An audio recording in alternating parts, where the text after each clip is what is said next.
Erik, I want to speak about psychology because it's such a big part of football. So for you as a manager, when you saw the joy on your players' faces and the freedom of expression they were showing on the pitch against Barnsley, was that quite enjoyable? As I thought, it's a very difficult topic you choose, but you are right. I think is totally get that belief and see the joy what it can make when you are playing in routines and then everything is going automatic and you score some great goals and then you see the confidence growing. They also enjoyed it, and that's an important element of football as well, because when you start playing as a kid, you do it for your love of the game, your enjoyment, the passion.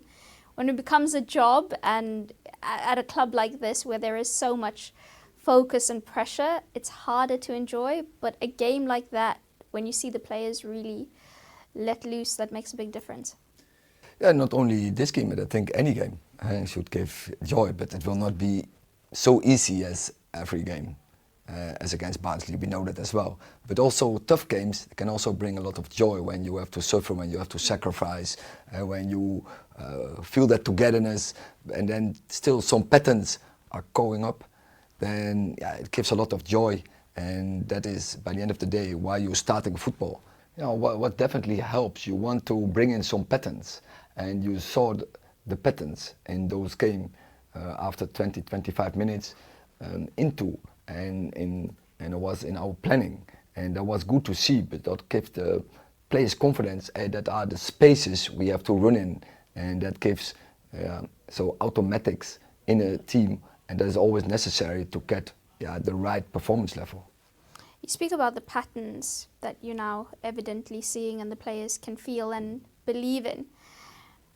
After the Liverpool game, given Brighton and Liverpool, did you feel that, here we go again, like the knives are out, the noise is loud again, everybody, a sense of wanting Manchester United to fail? Oh, they always want to let Manchester United fail.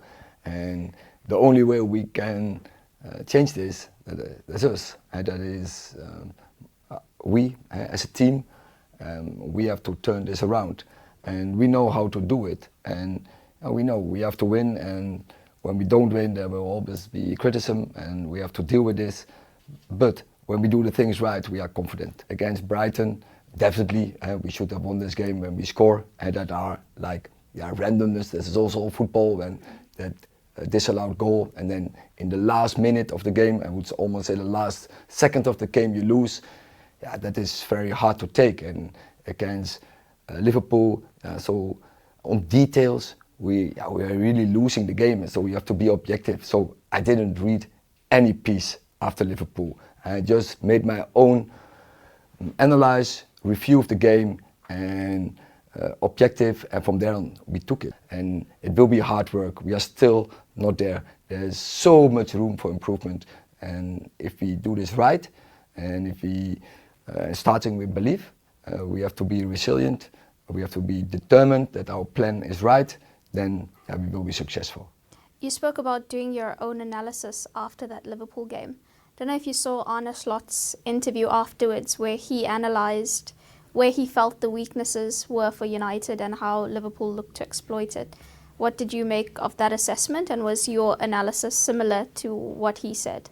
What I just said, I haven't heard anything after this game. Not from anyone, not from the manager, from the opposition, not from any pundit, not from any journalist. I haven't seen nothing. Did no one from the club tell you that that was said and this was said? No. But I know when we are losing, there is pressure, there is noise. So I don't have to read these articles, what's coming up, because I know it's there. But I feel, to answer your question, yes, I feel the backing. I feel we are in this together, and we are in a new season, and we will go again for silverware, and we will go again to construct a good team. 10 goals scored in these games. You've got Marcus Rashford looking his threatening self again, Manuel Ugarte putting in a good few performances where you can really see what he'll be capable of when he's fully up to speed. Then you've also got Rasmus Højlund and Mason Mount back, so things are looking a lot brighter now. You mentioned already some important players who were not even available. You mentioned some players we have to integrate in a team. Yeah, that takes time. And everyone knows, but everyone also, when the results are not straight, the one we expect, they're also criticizing. I have to be calm. I see the process. I have to integrate those players in my team and to improve then the team. And that is a long way, and that will take months, and we will see. And judges in May, and last season was the same. A lot of noise, judged, but we will see what happened in May. Speak about Marcus Rashford, and a lot of people view his goals as, you know, a boost for himself, but it's also so important for the team, because then you have Alejandro Garnacho. He's so young, he doesn't have to shoulder all the responsibility. You don't have to rush Højlund back. Xerxes can acclimatise without additional pressure if Rashford's also back amongst the goals. Yeah, so you see that we are improving as a club.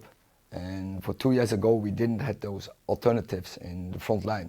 And we developed a player like Garnacho, where we bought now 2 young strikers and who can play together, but also they can rotate with each other. They're quite different profiles, Højlund and Xerxes. So, which is good, that because they can playing as a complementary couple, but also we can use them.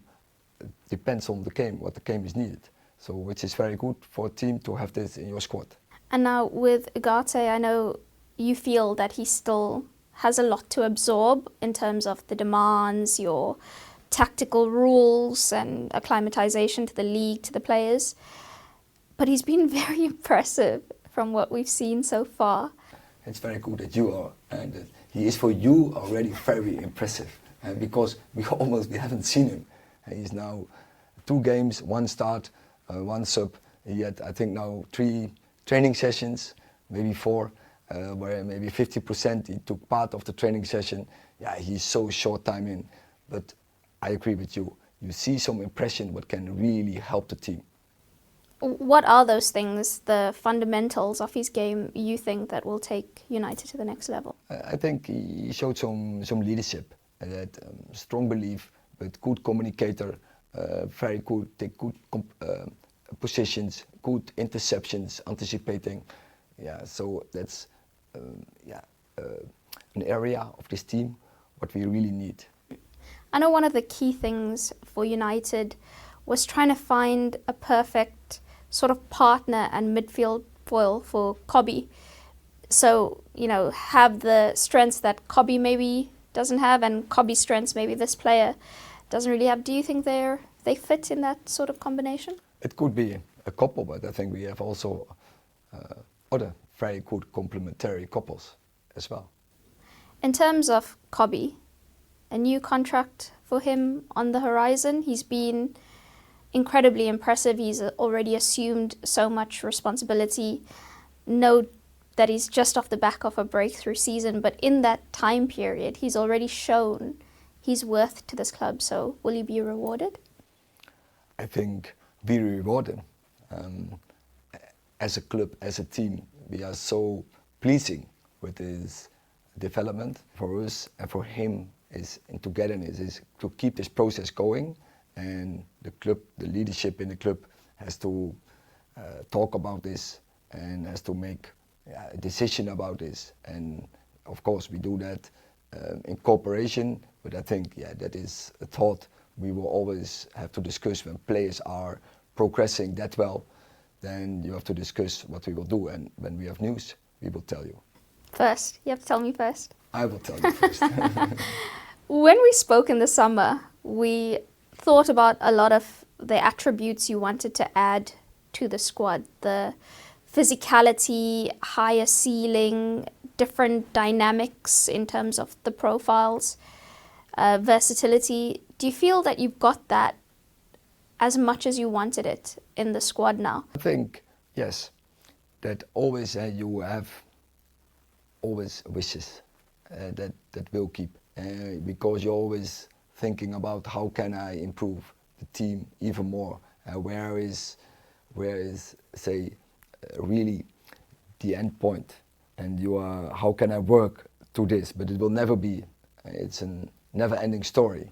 But I think we have done very cool transfers in. Now we have to make it a team, and yeah, therefore you need patience. We have to work very hard. We need some time on the training pitch, which we almost don't have. We have so many games to cover, but still every single minute we have get the right patterns in and take it from there and get the right results. Perfect. Thank you so much, Erik. Good luck this you're weekend. welcome.